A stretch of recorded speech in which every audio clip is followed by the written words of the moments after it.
Salut à tous, très content de vous retrouver pour vous présenter deux couteaux particulièrement intéressants. Il y a déjà plus de 2 ans, très exactement le 4 janvier 2022, le temps passe si vite, j'avais présenté sur la chaîne une nouvelle marque très prometteuse spécialisée dans les couteaux milieu, haut de gamme et très haut de gamme. Il s'agit de Maxas. Même si beaucoup de marques proposent des couteaux très variés de par leur design et matériaux, on est rarement scotché. Or avec Maxas, on n'est jamais au bout de nos surprises. La marque se distingue notamment par de nombreux modèles au look très futuriste, parfois un peu trop peut-être au goût de certains, mais souvent elle trouve le parfait équilibre. En tout cas, c'est une marque qui innove et qui a recours à de nombreux matériaux et aciers. Dans cette vidéo, nous allons découvrir deux nouveautés. Pour commencer sagement, je vais vous présenter un couteau d'allure assez classique, mais qui cache bien son jeu, car il est techniquement au top pour un prix particulièrement intéressant. Puis nous verrons l'étonnant capsule. Le premier couteau, c'est donc le Mamba, c'est le nom d'un serpent au venin redoutable. Ce Mamba est disponible dans 5 coloris, dont 4 sobres et un plus fun, c'est celui que je vous présente.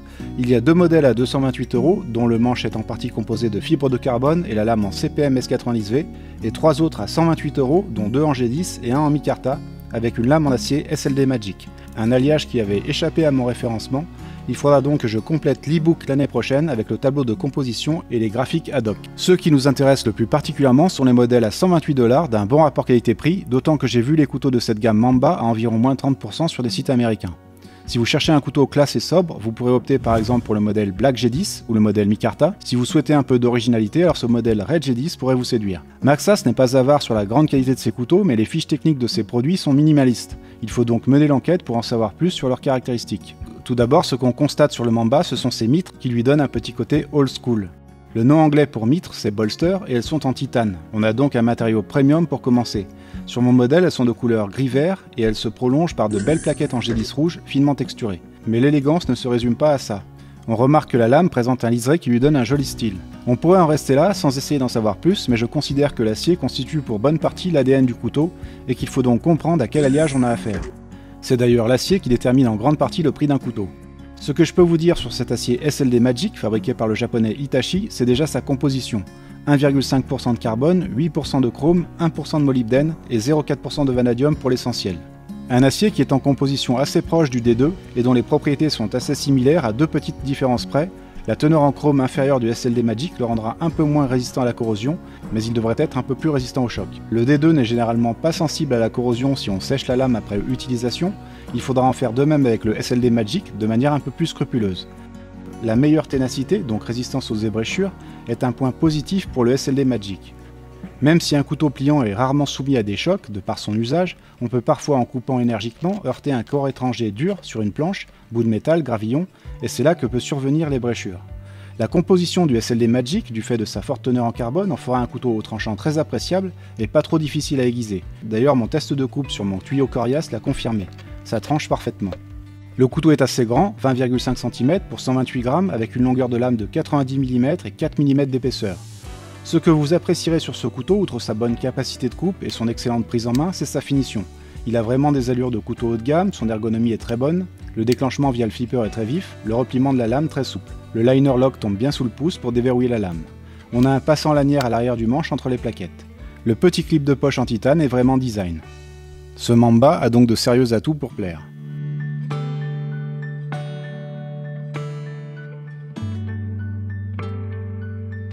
On enchaîne la présentation avec un couteau hors du commun, le capsule. Il est livré dans une boîte aux couleurs du couteau avec un bel étui nylon et un sachet complet de visserie de rechange. C'est un petit couteau large, lourd, il pèse 133 grammes pour 16 cm de long et une lame de 68 mm pour 4 mm d'épaisseur. Pour l'instant, il se décline en deux modèles, un rouge-blanc et un violet-vert. Les couleurs de ce couteau sont inspirées, comme son nom l'indique, des capsules ou plutôt gélules que l'on ingère quand on suit un traitement. Ce couteau innove sur pas mal d'aspects techniques, ses lignes sont très modernes. La structure du capsule est formée par de robustes platines en titane. On a ainsi un liner lock très épais, très costaud. Sur ces platines sont fixées des plaquettes en céracote, c'est la grande originalité du capsule. Ce céracote est un matériau fabriqué par l'entreprise américaine Nick Industries. C'est une matière à base de céramique qui offre une grande résistance à l'abrasion, à la corrosion et aux produits chimiques. Le céracote tient également aux hautes températures, il n'est pas affecté par les UV. Son coefficient de friction, également appelé coef de frottement, rivalise avec le téflon. Autrement dit, c'est un revêtement qui favorise la glisse. Le céracote est utilisé dans l'industrie de l'automobile, des armes à feu, de l'aérospatiale, mais aussi lunettes, l'électronique grand public, appareils portables, vannes industrielles et bien sûr pour former un coating sur les lames de certains couteaux et maintenant également pour leurs plaquettes. Il existe différents types de céracote et il est disponible en plus de 100 couleurs. Sur ce capsule, on a une lame en acier M390, un des plus hauts de gamme, particulièrement résistant à la corrosion et qui conserve longtemps son tranchant. La lame est épaisse de 4 mm pour une faible hauteur, d'autant que le biseau principal de l'émouture commence assez bas. On a encore environ 3,5 mm d'épaisseur à moins de 1,5 cm du fil. Par conséquent, cette lame est très robuste, mais l'épaisseur derrière le tranchant est importante, ce qui signifie qu'il faut exercer une forte pression pour parvenir à pénétrer la matière, car il y a beaucoup de résistance de frottement. L'efficacité de coupe est bien moindre avec le capsule que le Mamba.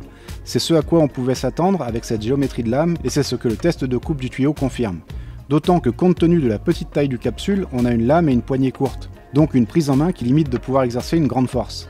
Cette poignée est d'ailleurs peu protectrice, il n'y a pas de garde ni d'encoche pour placer l'index. Il faut donc faire attention que l'index ne glisse pas sur la lame, d'autant que le céracote est très lisse. Les résultats de coupe sont normaux, prévisibles. Avec le temps et le passage en revue méticuleux des couteaux, j'ai commencé à acquérir l'expérience pour me faire un avis théorique à la lecture d'une fiche technique d'un couteau. On peut cependant avoir des surprises avec la pratique. Mais ce type de lame, de par sa géométrie, va forcément peiner à pénétrer dans la matière. Le mécanisme d'ouverture est un front flipper pour le coup très proéminent. Il me rappelle celui d'un autre couteau Maxas, le Kestrel. Le nom capsule est sérigraphié sur ce front flipper. Comme je l'ai déjà dit, j'ai généralement une aversion pour ce type de système d'ouverture que je ne trouve pas intuitif et qui oblige à faire un mouvement de pouce peu naturel tout en impulsant un petit coup de poignet pour propulser la lame. C'est un coup à prendre. Mais je trouve que parfois, lorsqu'elle sort, la lame frotte sur la paume de la main. Voire c'est le front flipper qui, quand il rentre dans le manche lors de l'ouverture, vient pincer le pouce.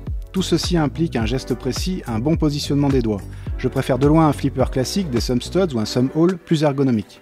Néanmoins, le front flipper du capsule est parmi les plus pratiques et ça ne m'empêche pas d'apprécier ce couteau très compact, notamment sa magnifique lame très travaillée et impressionnante malgré sa petite taille.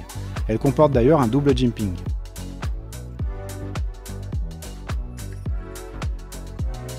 Ce capsule est un couteau super stylé, à mon avis surtout destiné aux collectionneurs.